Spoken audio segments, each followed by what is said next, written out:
everyone, my name is Sky, and in this video I'll be sharing with you my tips and tricks when it comes to treating eczema. Now this video is the fourth video out of my 5-video series titled How to Treat Eczema. Now in this video I'll be sharing with you how eczema can be managed, and I'll also be talking about the 3 types of exercise that I have found useful in dealing with eczema, and also talk about the skin products that I use on a daily basis, and also talk about how to deal with scarring. Now we are all familiar that exercise is good for the body because it releases endorphins, increases your energy, reduces your risk of chronic disease. But for people that deal with eczema, the problem can happen when you exercise and you sweat. And the sweat feels like you're having acid splashed over the joints of your body, right? However, in the process of treating your eczema, exercise is so important together with embracing a paleo-veg diet, which I talked about in my second video. So the trick is to find a form of exercise that doesn't make you sweat as much, but you can still enjoy the healthy benefits of exercise. So here are the top 3 forms of exercise I found very useful in dealing with eczema. Number 1 is yoga. Now if you're brand new to yoga, you might want to try something a little bit more slower pace, for example hatha. Now you may be asking, why yoga? Contrary to popular belief, you do not have to be flexible with yoga to start doing yoga. I found that yoga encourages alignment of your body and mind when you're getting into a yoga pose. Now, yoga isn't just an exercise, but it also helps support your emotional and mental well-being. Now, there's also one aspect of yoga which I found very interesting, which is called pranayama, which is breathing exercises. Now, when you're learning pranayama, this enables you to regulate your breathing, which helps with recovery when you're able to stabilize your mental and emotional state. Now, I found the practice of pranayama, especially alternate nostril breathing, to be very helpful. Now, if you're asking where to find yoga class, if you're based in Kuala Lumpur, there is a community yoga class at APW Bangsa on every Saturday that is taught by Robin, which is free. Alternatively, you can also check out meetup.com, where there are free yoga meetups in your neighborhood, or you can check out the internet if there is any nearby yoga studio that you near to where you stay. Now, I've been practicing yoga for quite some time, and in the last 2 to 3 years, I stumbled across 2 forms of exercise that I'm quite excited to share with you because I think they're quite beneficial, except that they may not be quite mainstream just yet. Now, one of them is Wai Tan Kung. If you're asking what is Wai Tan Kung, Wai Tan Kung is a type of standing meditation, and it's a 12-step practice that you practice over for 1 hour. By practicing Wai Tan Kung regularly, it would help to loosen up tendon, muscles, skin, and pores, and as well as to strengthen bones. Now, you may be asking, who is the founder of Wai Tan Kung? Now, the founder of Wai Tan Kung is Tuan Haji Ali Chang Chi Tung, who was born on the 1st of December 1922 in Tianjin, China. Now, he had lost his father at the age of 9, and because of family ties, he began to learn martial arts at a very early stage. Now, since the time where he started teaching Wai Tan Kung, the number of followers are currently at a few million, spreading all over the world after only 20 years of teaching Wai Tan Kung. Now, I'll try to include a video clip of the founder of Wai Tan Kung practicing Wai Tan Kung, so you gain a better picture of what the exercise is like.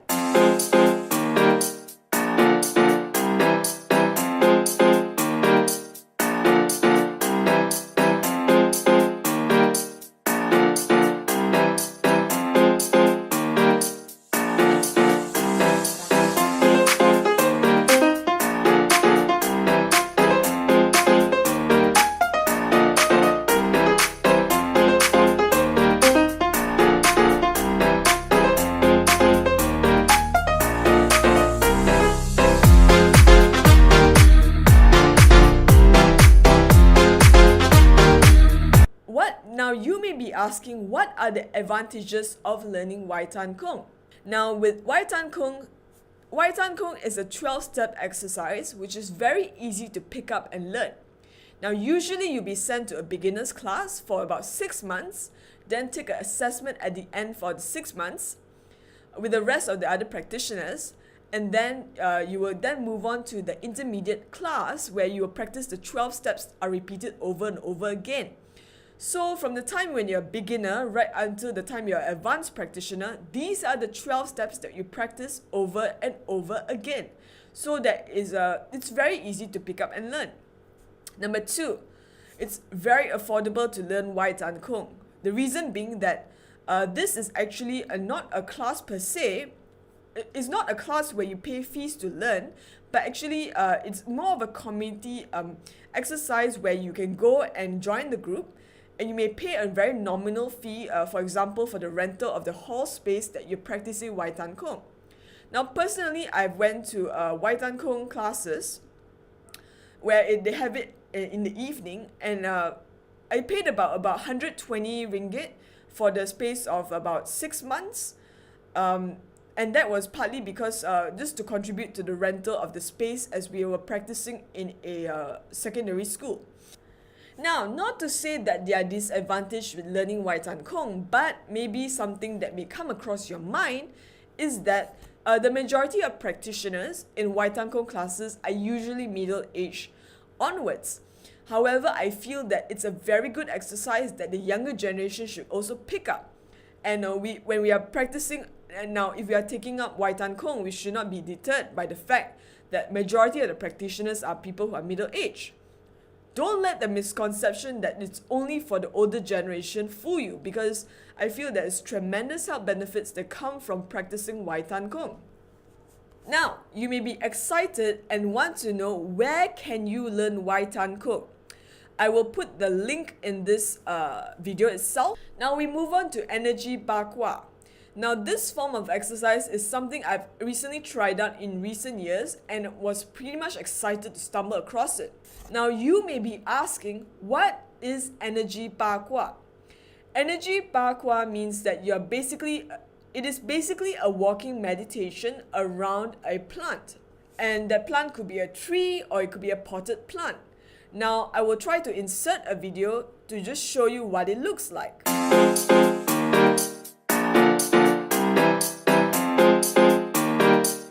Now you may be asking, where did this practice originate?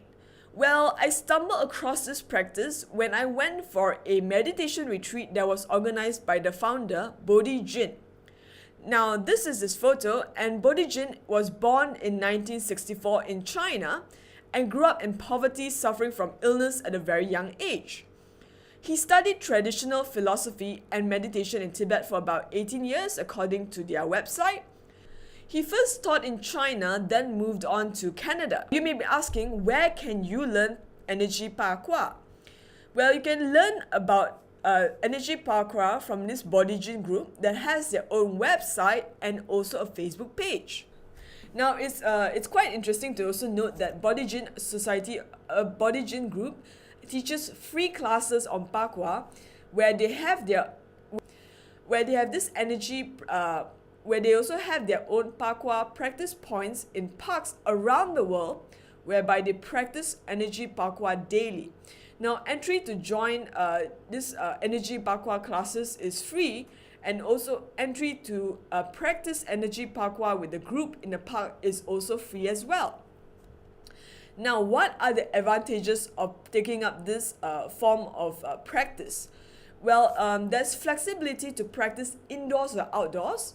With energy Bagua, you can practice it indoors as long as you have a potted plant, but you also can practice it outdoors if the weather is great. Now you may be asking, what is like the disadvantage, or maybe like a more of a slightly pain point when it comes to learning energy Bagua? Now, personally, I find that it takes some time to learn the technique of how to do energy Bagua correctly.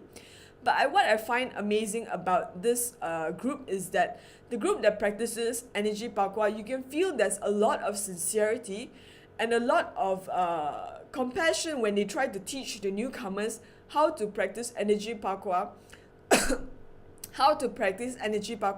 correctly, and they don't even receive any form of payment.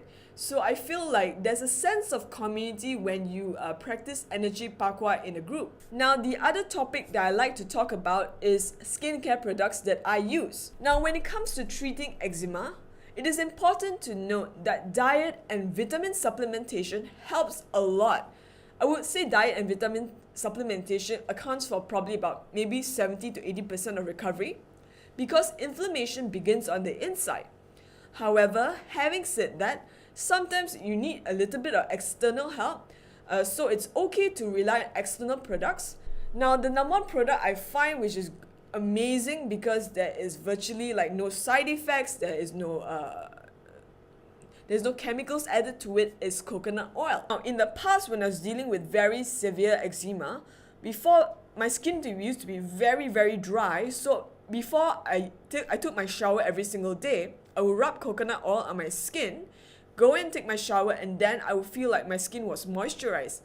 And this was, I guess, the only moisturizer I was using at that time, because I did not want to use anything with chemicals and also have any other further additional side effects. Now, you may be asking, why is coconut oil so good for consumption and also external application? Now, the reason why is because coconut oil has antibacterial, antifungal, antioxidant, antimicrobial properties that can help you soothe your skin.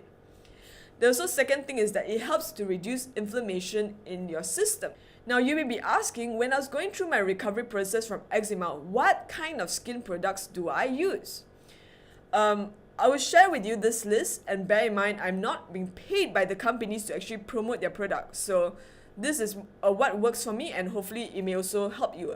Well, when I was starting my healing recovery from eczema, I used Sebamed soap or Oilatum soap. Now, those soaps were recommended to me by my GP, but I did find them to be a little bit on the pricey side. So I subsequently switched to a sort of a herbal soap, which I just bought from my grocery store that's near my place. And there's nothing fancy with this soap. I think it's just maybe, I guess, a lot cheaper than Oilatum and Sebamed. The second item is shampoo. I use a Sebamed Everyday Shampoo, and this again was on the recommendation of my GP. I've also experimented with other types of shampoo as well, but I found that Sebamed tends to work for me personally, so I've decided to stick with it. Number third is this moisturizer, for everyday moisturizer when I'm going out maybe. I use Sukin's Hydrating Body Lotion. Now, I find with this brand, they claim that they don't have any synthetic fragrances, no harsh detergents, no sodium lauryl sulfate, no mineral oils, no parabens, basically. Now, another product I found that was a huge game changer for me was changing up my deodorant. Now, previously, when I was dealing with eczema, I used to use those commercial deodorants that you see in ads. I used to use them a lot, and I found that after a while, I did not sweat, which wasn't really very healthy. So I made a switch to change to a deodorant that I found was a little bit much more better for me. This is Odor X Deodorant Spray. I don't know if you can see this, but this is Odor X Deodorant Spray. Now, this deodorant I felt was much more safer for me to use because it didn't really like seal up my pores under my armpits, so I couldn't sweat, but it was still pretty much effective, in minimizing odor. So these are the list of skincare products that I currently use and found pretty much effective. Now, you may ask whether I use makeup. Personally, I've pretty much stopped using makeup, and I feel like using makeup is not for me because I feel like when I use makeup, I tend to feel like my skin gets tighter and drier. So I pretty much done away with makeup. Now, the other topic that I'd like to talk to you about in this video is how to deal with scarring.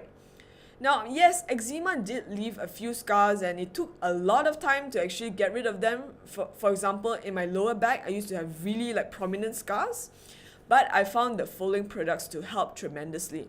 But I found that, to me, I feel that this currently I'm still experimenting with products on how to remove scarring as fast as possible. But for the most part, these are the things that I've been recommended and I found to also help, so here it goes. Number 1, vitamin E oil. So I guess this is the vitamin E oil that I use. As you can see, I didn't really use it that much because I felt that the consistency was very thick when I was using vitamin E oil. So most of the time when I put any like products to remove scarring, I usually put them on at night after taking a bath. So the next item is rosehip oil. Rosehip oil from Trilogy. It's apparently from Australia. So I've been using rosehip oil pretty much religiously. I found that it's less thick compared to vitamin E oil, and there's also not much of a scent as well, so it's easy for application. Number 3, I use, this is my top favorite for some time, is bio oil, a specialist skincare oil. I pretty much finished up using this product, but I didn't buy it because I was experimenting with other things as well. I like this oil because it was very easy to apply, like it glided on my skin when I applied it, and also there's a little bit of fragrance. So, I was a little bit undecided whether I should continue using this oil. Now I'm currently experimenting with pure vitamin C serum. Now this pure vitamin C serum is something I stumbled across when I first got to know about Korean skincare products. I basically bought pure vitamin C serum from this company called Althea, which is available in Malaysia. Basically, it's like an online platform where they have all these catalogs of this skincare products. You can place your order online, and then they're going to ship it directly from Korea to you. The verdict is still on whether how good is pure vitamin C serum yet, because I'm personally experimenting with it. I feel that when I apply this serum, there's basically no scent and it dries off very easily. So I don't have to worry about staining my clothing or staining my bed sheets basically. So as of now, I feel like when it comes to recovery from eczema, I'm pretty much at the stage where I'm now trying to deal with healing the scarring as soon as possible. I know it takes time, but I'm totally open to suggestions of any products that you find were very effective when it comes to dealing with scarring. As we are at the end of this video, is that in this video I talked about how eczema can be managed via 3 forms of exercises such as yoga, Waitan Kung, and energy Bagua. I also talked about skincare products that I currently use. I also talked about how to dealing with scarring. Now, if you know anyone, for example, a family member, a friend, or a colleague that is currently dealing with autoimmune skin issues, for example, eczema or psoriasis, it would be great if you could share my video with them. And I hope that you found value in my video. If you have any question that you would like to ask when it comes to how do you deal with eczema, feel free to reach me on my social media channels listed in the slide.